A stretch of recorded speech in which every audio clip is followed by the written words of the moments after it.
Hello and thank you for joining us. You're watching the news at 5 on Channels Television. I'm Ayotunde Balogun. Troops of Operation Hadinkai have sustained intense offensive operations against Boko Haram and ISWAP terrorists across Borno State, recording notable successes in clearance, fighting patrols and blocking operations.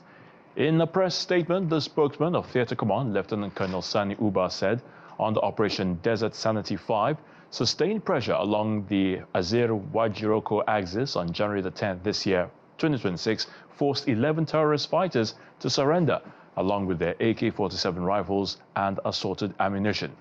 He also revealed troops had earlier conducted extensive clearance operations in the Bulgalda cluster, destroying several active terrorist enclaves and camps at Dagumba, Bone, Yaganari, Gozuri and Umchile, including the notorious Abu Nazir and Abu Ahmed camps on January the 9th. During the operation, troops dismantled life support structures, degraded terrorist logistics, and recovered items including terrorist flags and weapons, as well as magazines. And now, according to Lieutenant Colonel Uba, similar offensive operations in the Yale and Bula Gaida areas forced terrorists to flee, leading to the destruction of additional logistics facilities and the recovery of weapons, ammunition, and a general-purpose machine gun. Based on credible intelligence, the troops also engaged JAS and ISWAP elements between Surjuri and Kayamla villages, resulting in the neutralization of 8 terrorists and the recovery of AK-47 rifles. Furthermore, 2 suspected terrorist logistics collaborators were arrested by the troops at Gubbio local government area for supplying terrorists with strategy.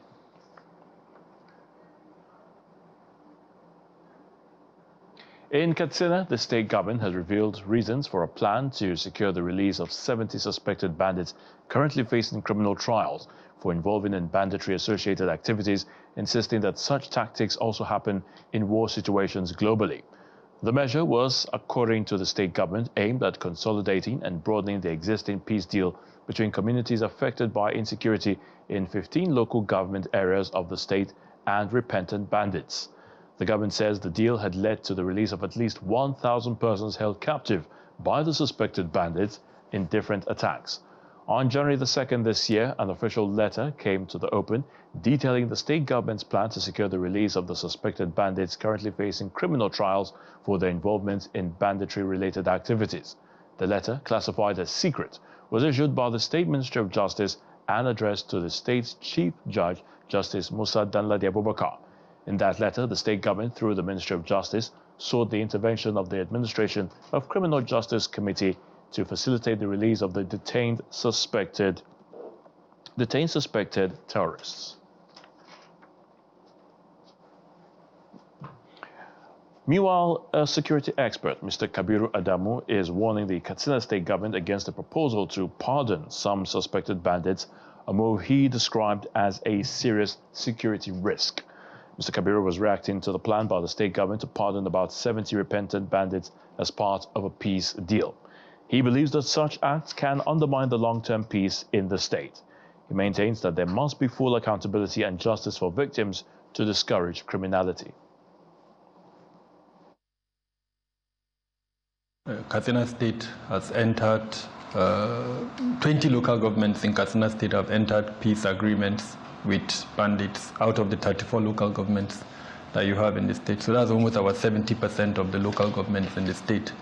And if, as part of that peace agreement, they are now freeing terrorists, I'm not surprised.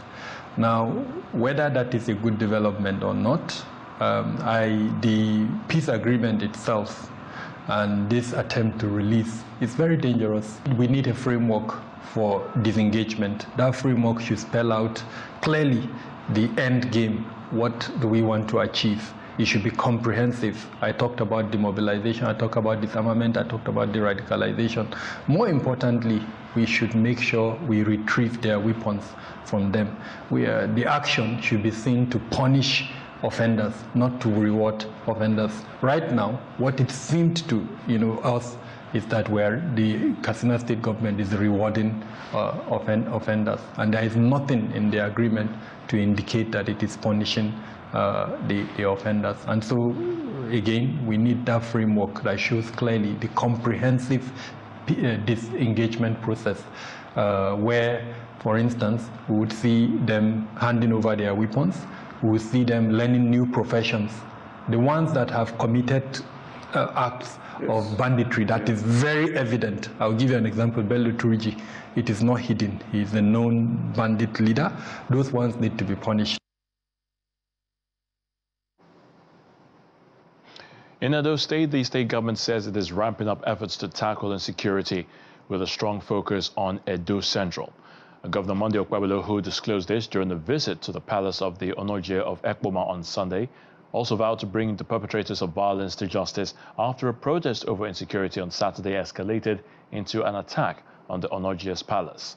The government says it has rolled out strategic security operations, including technology-driven measures, and vows to restore peace and order in the community.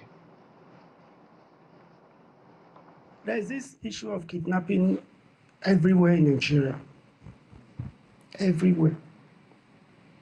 It's a serious problem.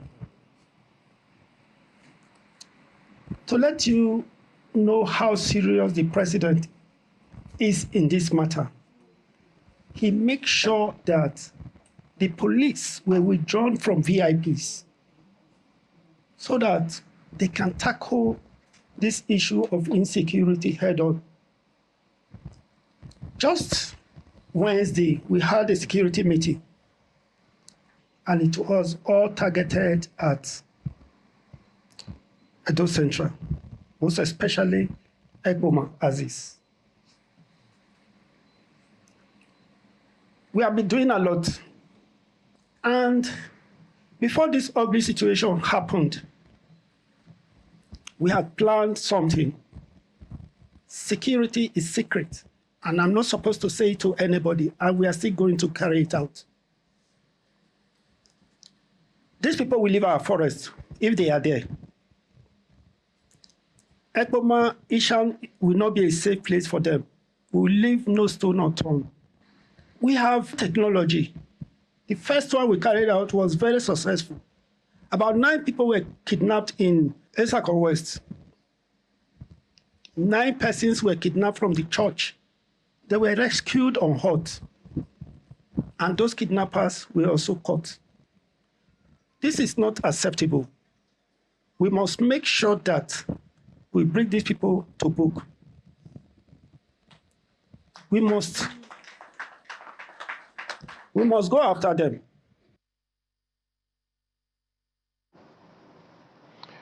As part of efforts to stem the tide of payment of ransom, the Nigeria Police Trust Fund has commenced a nationwide training on kidnapping, hostage negotiation and ransom course for officers of the Nigeria Police in order to sharpen their skills and renew their commitment to justice, peace and national stability.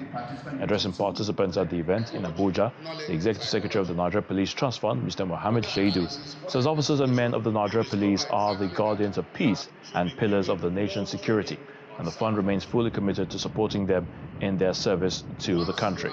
He adds that when officers are properly trained and supported, communities are safer and public trust is strengthened and the nation benefits. This initiative is not just routine, it is a clear statement of intent. It reflects our commitment to strengthen the capacity and professionalism and effectiveness of the Nigerian Police Force.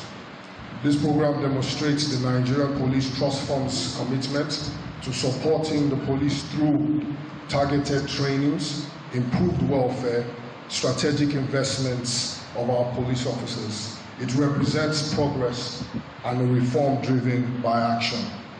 In aligning with the renewed hope of agenda of Mr. President, we are moving beyond policy discussions to practical implementations. We are equipping officers with the skills, confidence, and professionalism that's required to meet the demands of modern policing.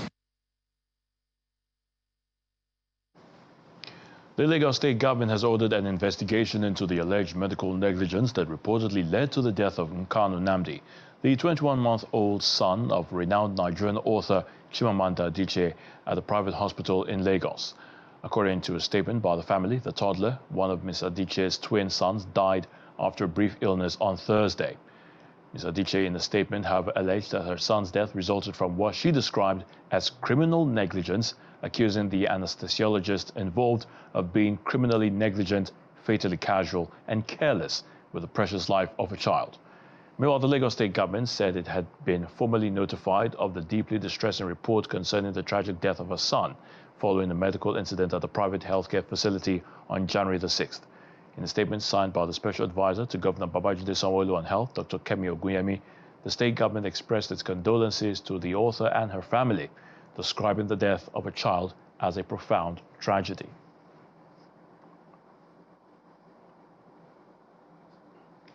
And now to Taraba State, where the state government has initiated moves to ensure uninterrupted healthcare service delivery for residents of the state, ahead of the temporary closure of the Taraba Specialist Hospital, which is currently undergoing total renovation. As part of the arrangement, the governor inspected selected hospitals and medical facilities within Jalingo metropolis that will be used to provide specialist services during the renovation period. Governor Agbu Kefas of Taraba State is inspecting selected health facilities within the state capital to identify alternative locations where healthcare service will be provided following the temporary closure of the state specialist hospital, which is undergoing renovation.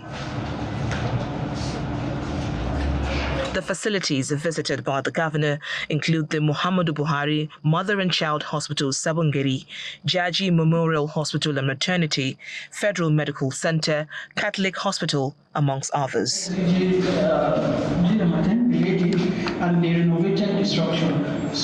The governor, during the visit, assessed the available infrastructure to determine the capacity, equipment, and manpower to see their readiness to handle specialist medical cases.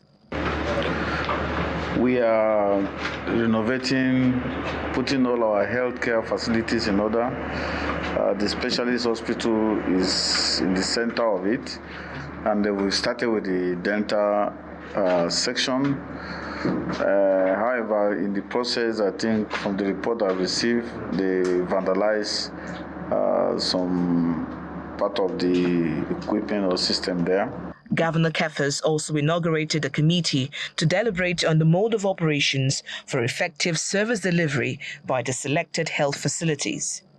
The committee is headed by the State Commissioner for Health. Primarily, the most important thing is that the service to the people will be moderate. There are some certain areas that have to be free, and also the government will take responsibility of some of the treatment that will be given to the people. The hospitals are promising to ensure improved service delivery. We just completed the rounds of assessment for hospitals or facilities that will stand in place of the specialist hospital. We're very happy with what His Excellency is doing. You know, it's a very a painful decision actually to take, because you have to be bold. The state government says it is committed to ensuring sustainable and uninterrupted healthcare delivery for residents, despite the ongoing upgrade of its specialist hospital.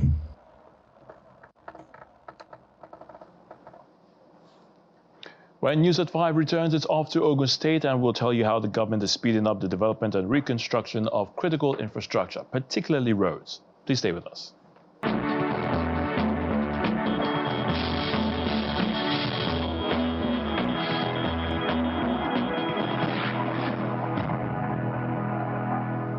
Welcome back to News at 5.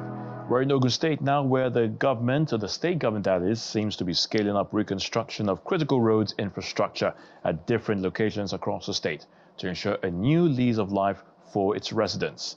As monitored in Ogun Central and East Senatorial District, especially in Sango, Itori and Ikweru, the reconstruction of the 70-kilometer Abeokuta and Sango Abulegba Road is at different stages of completion, while work has already commenced at other major towns and villages. Critical road infrastructure is a necessary tool for ease of doing business, a measure of socio-economic development. A reason why attention is being given to the reconstruction and rehabilitation of deplorable roads in Ogun State, with men and equipment rolled out at 5 different construction points for the 70-kilometer Abeokuta, Sango, Abule-Egba Road project, said to be the second busiest road in Nigeria, connecting Abeokuta and Lagos hinterlands to improve trade and economic activities. This place, when we built this place, was built by a strong hardcore, because we discovered that this place, the water is a waterlogged area as well, just like what we did in the previous place. So this place is a waterlogged, and there's no amount of laterite that you put in this place that will be okay. So we decided to put hardcore. Then after hardcore, we use our subgrading with a sharp sand. After the sharp sand, we have to do a cement stabilization. We have to stabilize the base. And then after stabilization, we have to put our stone base before the binder and the wiring course. And by the grace of God today, you can all witness how the motor is being flowing up and down. The reconstruction and rehabilitation of roads is expected to provide relief to motorists and residents who have endured this deplorable condition for over 2 decades. The road is very bad before. It caused some accidents on this road. Some lives don't lost for this road. But as things be now, we will be okay by it. And the work they are doing for us here is very good. It's very, very good. Because they are not using the asphalt, they are using concrete. And this concrete is very long and reliable for us to use. The one that I've already done is okay, well, perfect, okay.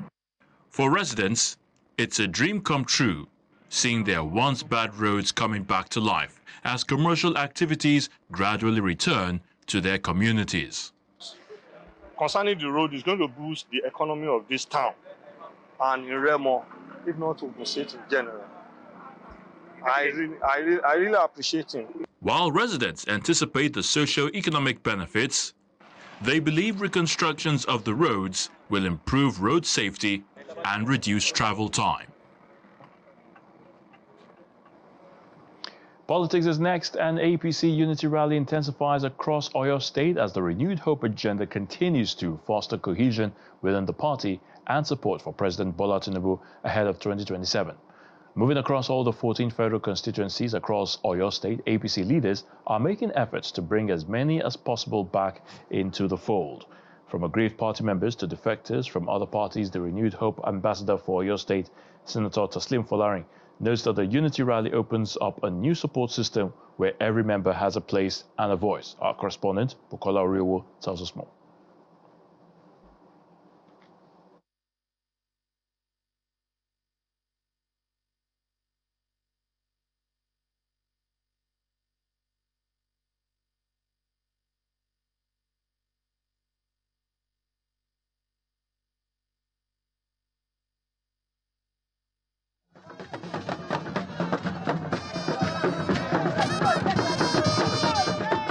The APC Unity Rally opens up in a saying, the gateway to Ogun axis of Oyo State, where the APC receives a major boost.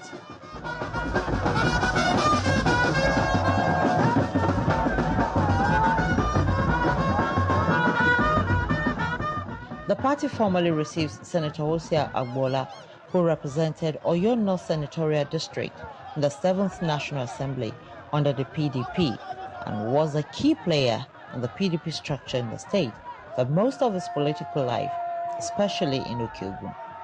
He says President Bola Tinubu's ongoing reforms made the decision to leave the PDP in 2025 easy for him. This is the sole party in this country that can save this country from all this mess. So I advise everybody, this state, to align with APC. When Senator Agbola came to see me, he pointed the main reason for coming is the performance of the president. What I met, that's what he said. Honestly, that's what he said, And I said, what do you mean? How do you mean? He said, if you look at the country 12 months ago, and now, we now have stable macroeconomic You see, the prices are coming down. This is what he said. The APC unity rally moves from Isenyi to Lagelu, from Lagelu to Ido, and Igboora in the Ibarakwa axis of the state, to Oluyole and Onara, where the message is the same: unity against all odds. Some leaders who had been at loggerheads are coming together for the first time to openly tell members, and all willing to join the APC family, that a common purpose now binds them together. Throughout the 351 wards in Oyo State, we are now one. There is no division. There is no faction. We are operating as a single entity. Other leaders are optimistic of victory if the momentum is sustained in 2027 general elections. It's all over the state. I'm telling you, the party is growing. And APC is becoming the only party in Oyo State. And for sure, President Bola Ahmed Tinubu is becoming the only candidate for the next presidential election. As the unity rally continues across the state, the bond appears stronger within the APC, and it may bring forth a major shift in the political landscape of Oyo State if sustained.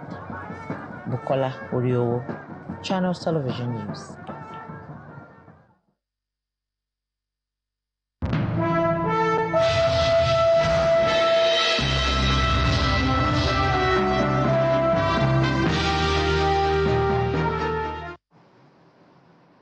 In business news, issues surrounding the new tax law recently implemented by the federal government seems to be increasing by the day as key stakeholders continue to raise concerns over some content in the new legislation. The latest is from the Alliance for Economic Research and Ethics, which points out that rent relief limitations, forex deduction restrictions and other hurdles in the tax may hinder its successful implementation. The Lagos and Abuja-based research and policy firm explains that the rent relief, which caps deductible rental expenses at 500,000 naira per year, and the restrictions on forex deductions, which prevents businesses from deducting actual foreign exchange losses when sourcing funds in Nigeria's volatile currency market, are amongst hurdles that could hinder the successful implementation of the new tax legislation. While commending the tax reform as the most significant legislative change to the Nigerian income tax environment since the return to democracy, the think tank says that there are structural glitches that demonstrate a disconnect from Nigerian economic reality. Nigeria stands at a critical economic juncture as it grapples with the dual challenges of mounting public debt and limited revenue mobilization.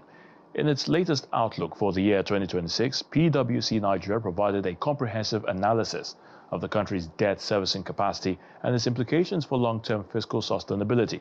Speaking on our Business Money program, the Associate Director at PwC Nigeria, Akolawole Odunlami, highlights some of the expectations that the country might face in the new year. Fiscal pressures may persist in 2026. Debt to GDP 4.28 projected, about 41%, I beg your pardon. Debt to income, deficit of budget in 2026.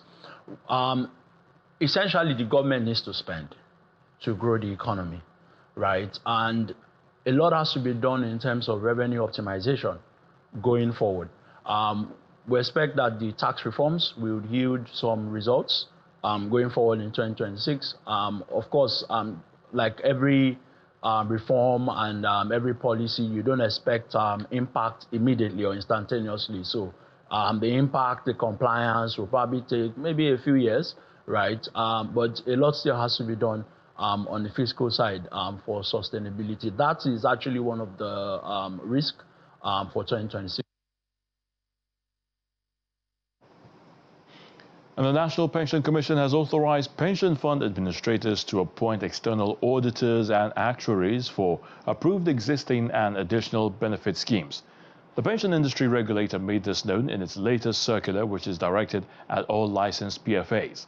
According to PENCOM's surveillance department, the directive follows the failure of the trustees and sponsor companies of the pension schemes to appoint external auditors and actuaries for the schemes as mandated by Section 50, Subsection 2 of the Pension Reform Act 2014.